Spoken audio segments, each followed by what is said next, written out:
All right, ladies and gentlemen, welcome aboard. Great to have you here on a Friday, and we are going to be doing, as I mentioned a few minutes ago, something very special. We're going to bring you live coverage of the NRA Leadership Forum. It's taking place in Nashville, Tennessee.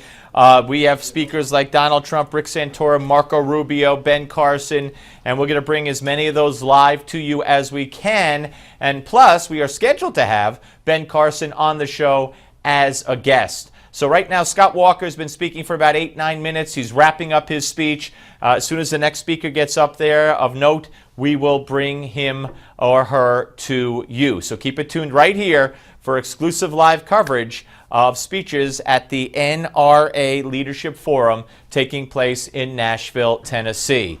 Let's move on before we get to that, while time permits. The video shooting that took place in South Carolina.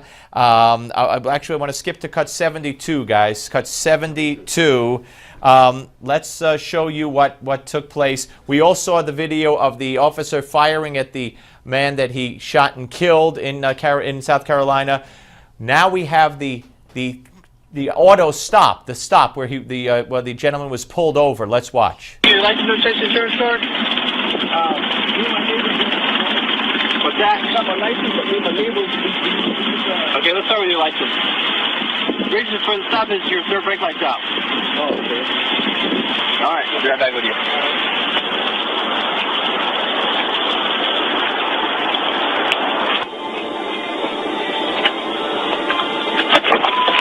Have a seat in the car.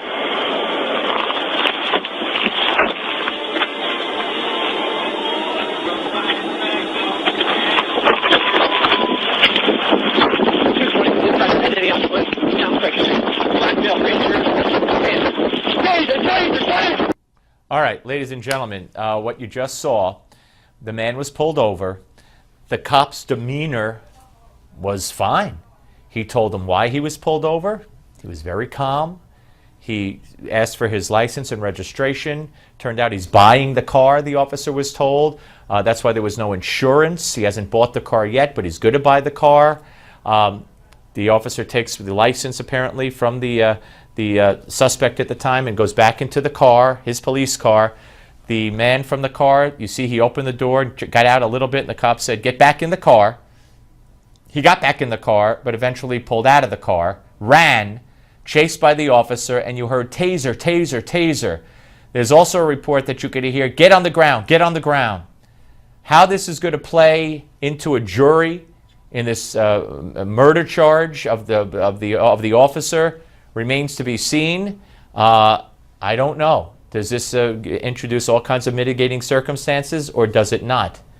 All right, ladies and gentlemen, we're about to be joined by Rick Santorum, who's now taking the stage in Tennessee at the NRA Leadership Forum. Let's go hear the great senator, former senator from the great state of Pennsylvania, as he addresses the crowd. Did a little book signing out back, and many of you came by, and I just want to thank you all so much. I wrote this book with my wife Karen, about our daughter Bella. You may recall during the campaign, we suspended the campaign back in 2012 because our daughter, who has a very severe birth defect called trisomy 18, got deathly ill, and we had to suspend the campaign. And people got to know who she was, but we didn't really feel like that people really knew her.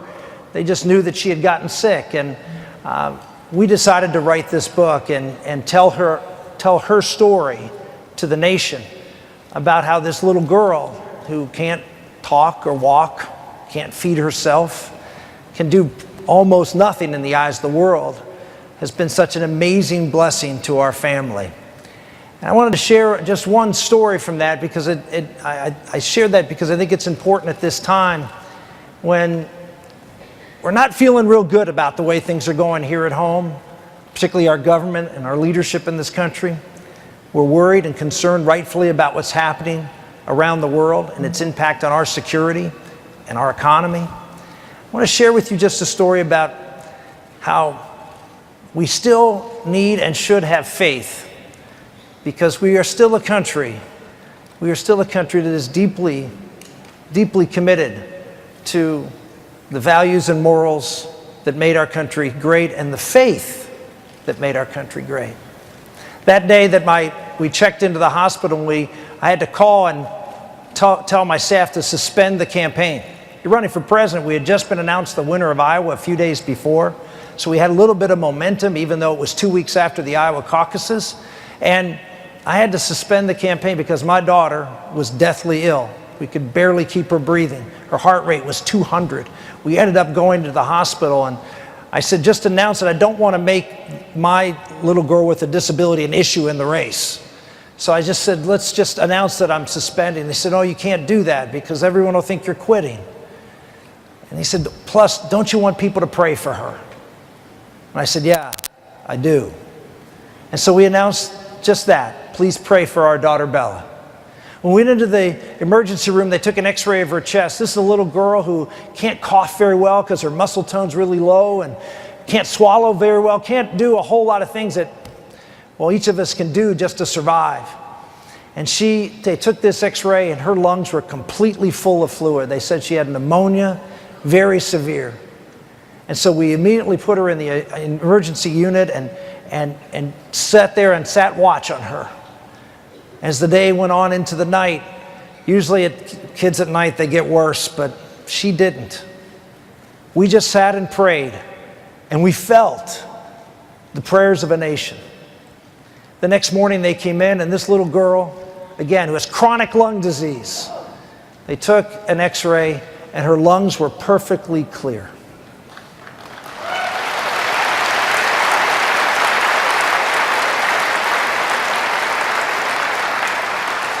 Ladies and gentlemen, I just want to share with you that we are at a time in America where we need people to be committed, to understand that this country is in great jeopardy. I heard other speakers come out and talk about this issue, and it's probably the most important issue that we're dealing with right now, and that's the issue of freedom. Freedom is under assault, not by the gay and lesbian community, no. It's under assault by the left in America, just like it's been under the assault of the Second Amendment. It's been an assault by the left, just like every other freedom that we have. Government is trying to determine and tell you how you're supposed to run your life, what you're supposed to believe now. They're not looking for tolerance. They're looking for conformity.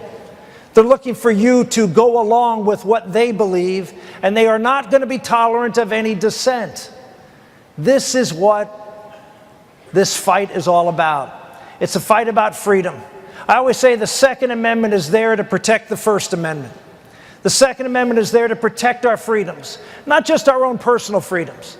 I have my own concealed carry card that I have in my home state, and I'm very proud of that, as does my wife. I always tell you that I want to tell you what kind of wife I have for her birthday's coming up in a couple of weeks. She doesn't want flowers. She wants ammo. So,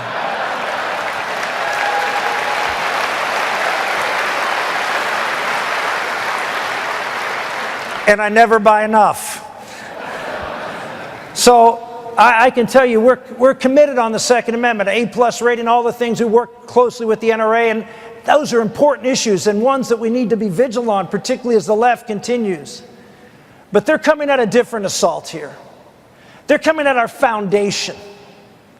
You know, there's a great speaker by the name of Os Guinness who talks about the iron triangle of freedom that has sustained America. And this is how it works.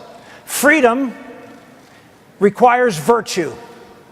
If you think about it, that makes sort of good sense. The less virtuous we are as a society, the less free we will be. The less well-behaved we are, the more the government will come in and try to impose its will to control bad behavior. We see it all the time. Anybody like going through airports these days? Every time we as a society move down that road further to unvirtuous behavior, government finds a reason to come in and control. So freedom requires virtue. Virtue requires faith. What is the greatest teacher of virtue in America and in the world? It's the Bible. It's the moral code that comes from faith.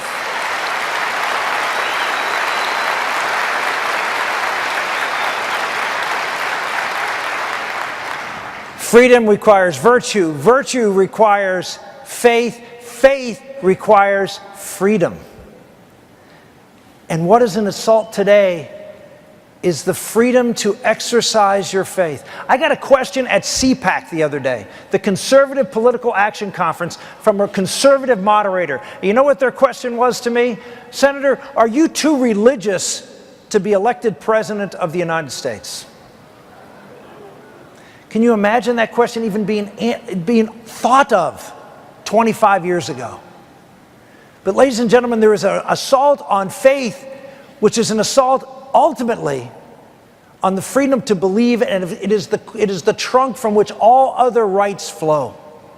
If you don't have the right to believe what you want to believe, then all the other rights we have are pretty hollow. What are you defending?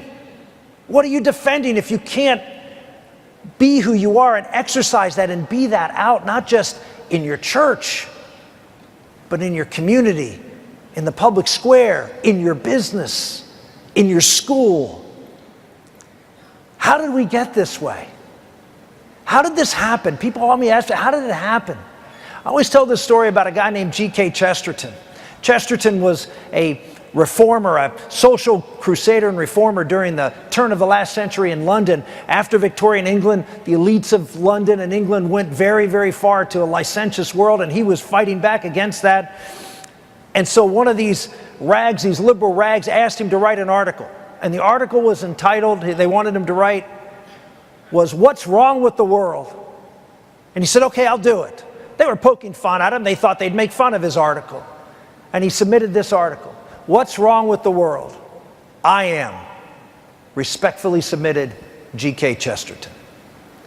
Ladies and gentlemen, as much as I'd like to come here and engage you to applaud, I need to engage you in an effort to help change our country. If you think that just this room, look at the people in this room.